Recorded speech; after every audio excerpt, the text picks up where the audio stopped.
היה לו כמה שיחות על זה, מאות שיחות על זה. אצל נועם אין להתלונן, אין להתלונן. אין תלונות. אין להתבכיין.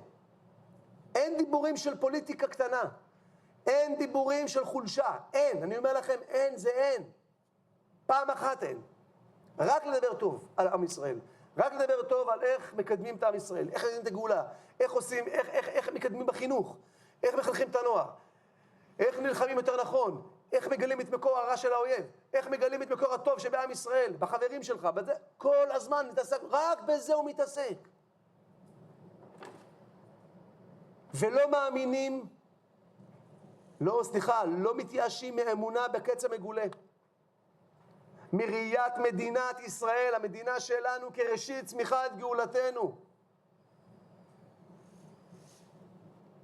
שום חולשה. זו גבורה. זו אמונה של בן אדם. הוא לא נולד כזה. הוא לא נולד כזה. הוא עבד על עצמו. כנראה שהיו לו נפילות בדרך. היו גם תקופות שהוא בימם לא היה עכשיו בדיוק ביחידה, במקום הכי זה, כי היה לו פציעה כזו או אחרת, אז הוא הלך למרפאה ושם היה הכי טוב. בסדר, מה שיש. ככה, אתה מסתכל על עצמך במראה, ואתה אומר לעצמך, אני שליח של הקדוש ברוך הוא. ואני, כמו שאומר פה בהמשך הרב, לא כועס על האומה.